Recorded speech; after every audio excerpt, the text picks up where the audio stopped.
Pai do Senhor, gente. Hoje, finalmente, a gente inaugura, né, na nossa série de escatologia, a segunda vinda de Cristo. E aí, a meditação que eu gostaria de fazer com vocês, a palavra que eu gostaria de usar como base, a primeira é Salmos 2. Salmos 2 é um salmo que é chamado de Salmo Messiânico. O título, ele fala, né, a rebelião das nações e a vitória do Messias. Ele fala assim, aqui eu tô lendo na Almeida Corrigida.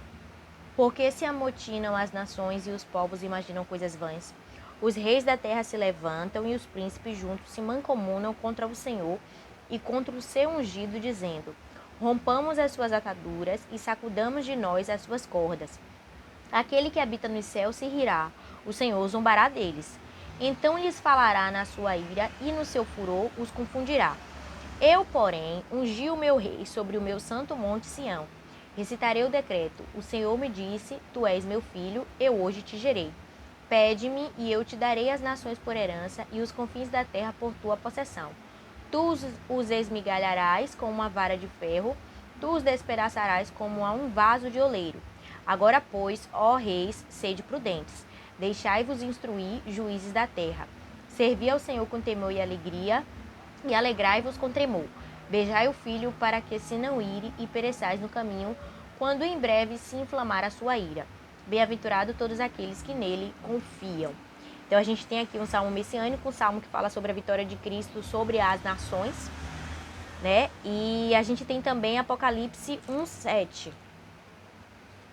Capítulo 1, versículo 7, que fala: Eis que vem com as nuvens, e todo olho o verá, até que os mesmos que o traspassaram e todas as tribos da terra se lamentarão sobre ele. Sim, amém. E aqui a gente inicia, né, falando um pouquinho sobre a segunda vinda de Cristo. E a gente precisa fazer, não são só essas referências, tem várias outras referências. Eu vou colocar aqui na descrição do vídeo algumas outras referências acerca da segunda vinda de Cristo. Mas a gente precisa fazer nesse momento uma distinção entre arrebatamento, que a gente já viu, e a segunda vinda de Cristo. E a chave para a gente fazer a distinção entre arrebatamento e a segunda vinda está aqui nesse versículo de Apocalipse 1:7. Porque o arrebatamento, como a gente viu, né, que vem do grego arpades, o que significa tirar com força, é aquele momento que vai ser num piscar, num abrir e piscar de olhos, em que olhos não vão ver Jesus. O encontro da noiva vai ser nos ares.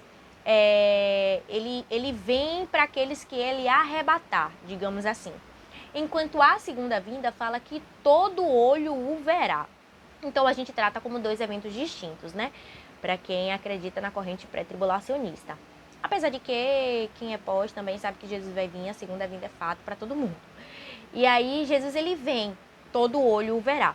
Só que como é que começa a preparação para que Jesus ele venha? A gente inicia lá em Apocalipse 16, que a gente vai ver a quinta taça, né? A gente sabe que tiveram todas aquelas pragas, selos, trombetas, taças. E quando chega na quinta taça, que está escrita em Apocalipse 16:10, tá aberta aqui, Apocalipse 16:10, que fala assim: E o quinto anjo derramou a sua taça sobre o trono da besta, e o seu reino se fez tenebroso, e os homens mordiam a língua de dor.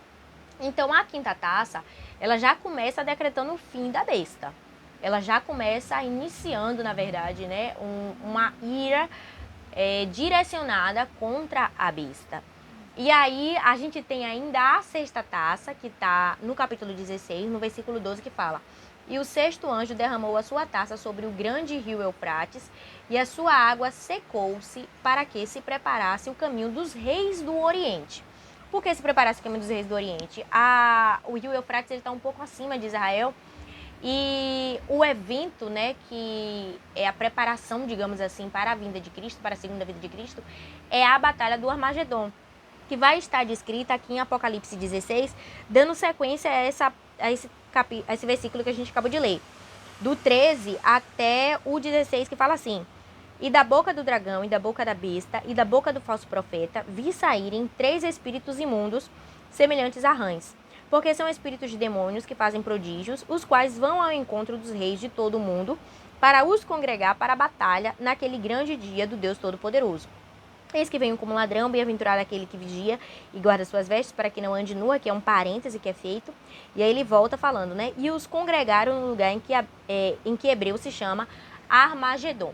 Então, esse aqui é o momento onde é a preparação, digamos assim, né? Eu estou dizendo preparação para a segunda vinda de Cristo, para que todo olho veja. Digamos que é como se fosse a inauguração desse momento, né? Então, todos os reis da terra, eles vão se voltar contra Israel. E aí a gente já tem como objetivo dessa batalha do Armagedon a destruição do povo de Israel. O local vai ser no Monte Megido. Então, tem um local já específico, né? Dá um Google aí, dá uma pesquisada para ver o Monte Megido. É uma área bem vasta, que é onde vai acontecer essa batalha. E o rio Eufrates, ele se seca, né? Que foi o que a gente falou na sexta taça, aqui no versículo 12. Justamente porque é para facilitar o acesso desses reis que vêm do leste, que vêm do oriente, que vêm de cima para baixo, para poder chegar até Israel e lutar contra Israel. Então, aí a gente tem uma outra coisa, que é a fuga de muitos israelitas, de muitos judeus, né, de muitas pessoas do povo de Deus, para um determinado lugar, para o deserto. A gente vai ver a referência aí em Apocalipse 12, 6, versículo 6, que fala, né? E a mulher fugiu para o deserto, onde já tinha um lugar preparado por Deus, para que ali fosse alimentada durante 1260 dias. E o 14. E foram dadas à mulher 2 asas de grande águia, para que voasse para o deserto, ao seu lugar, onde é sustentada por um tempo e tempos e metade de um tempo, fora da vista da serpente. Então, assim, muitas pessoas já tinham fugido, né, quando perceberam que o anticristo, que aquele Messias, ele não era o verdadeiro Messias, começaram a fugir para o deserto. E antes da batalha do Armagedon, muitas outras pessoas vão fugir, porque vão perceber realmente, quando o anticristo ele começar a fechar o cerco, ele vai realmente revelar a sua face. Ele vai revelar aquilo que de ruim ele é, né, na segunda metade da grande tribulação. E aí muita gente vai ter fugido para o deserto. Fala-se que muita gente pode tá indo para Petra, né? A gente vê alguma reportagem, alguma coisa assim, Petra, são cidades em pedras, né, em rochas mesmo.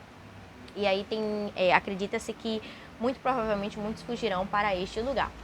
E aí eu vou dar uma pausa, né, nesse vídeo, porque a gente vai falar basicamente isso hoje, que é esse momento, essa preparação para essa batalha que vai culminar na vinda de Cristo. Então a gente já tem aí todos os reis se preparando, indo em direção ao Monte Megido para lutar, guerrear contra Israel, para destruir o povo de Deus e todos que estavam ali. E aí a gente segue daqui a alguns dias. Eu sigo dizendo como é que foi realmente este evento, a volta de Cristo.